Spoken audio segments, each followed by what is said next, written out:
guidance counselor and also happens to be one of our ensemble parents. Her son was not in this particular show, but for those of you who are familiar with TADA shows, you probably have seen Jacob in a show here or there. Next to her is Allison Trackman-Hill, who is the executive director and founder of Critical Issues for Girls. And you may recognize the two beautiful ladies all the way to my left. Who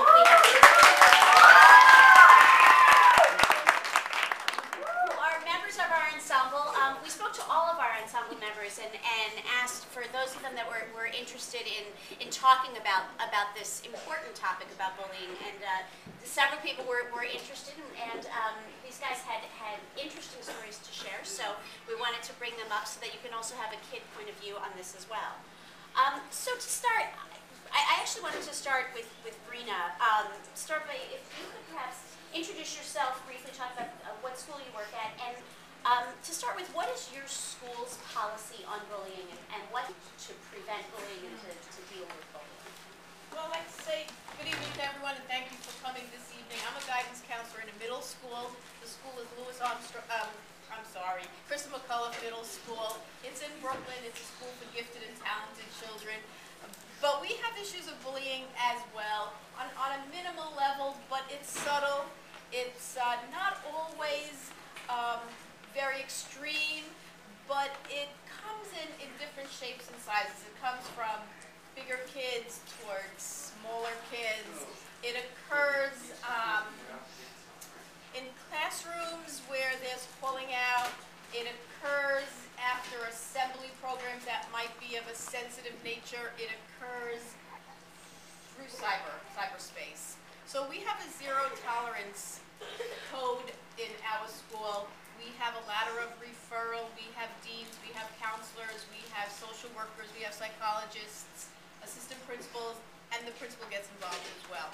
So it's a whole unified effort of zero tolerance. Say something, do something to help your friends, to help each other. Don't keep it to yourself. So that's that's in a nutshell how we as a school operate. Excellent. And Allison, if you can also give a brief intro, both steps do they take to your background and your organization, and I'd love for you to, you have a very interesting and I think very wonderful definition of bullying, so I'd love for you to share that with everyone. Sure. So a little bit of background about me.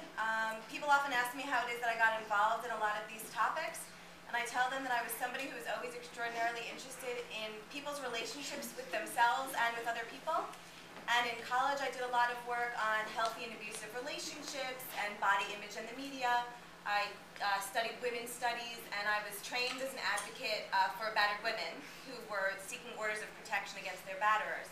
And over the years, obviously what ended up happening was a lot of the bullying and the abuse, which is really what bullying is, was when we saw that it started to manifest itself in the online world, I started to get really involved with that. And I also, so after my undergrad, I have a background in nonprofit business management, so my world is working with nonprofits, which I love.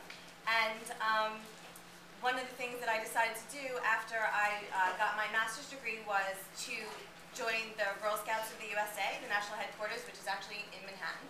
And I managed our anti-violence initiative, doing bullying, cyberbullying, relational aggression, gang prevention, crime prevention, and internet safety. And when the grant that I worked on ended, as grants do, I decided to start my own company. So that's where Critical Issues for Girls came from. We started in January of 2009, and yes, we do work with boys as well.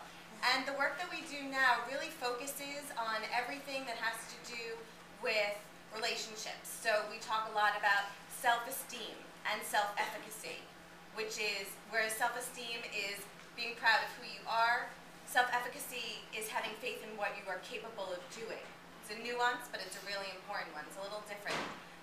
Also, we do a lot around conflict resolution, ethical decision-making, bullying, cyberbullying. But I think one of the things that is the most important about what I do and the work that I do is we try to move away from just being an anti-bullying education program and more about creating a culture of respect, a culture of dignity, a place where everybody feels like he or she can be his or her best self. And I think that that's really where we need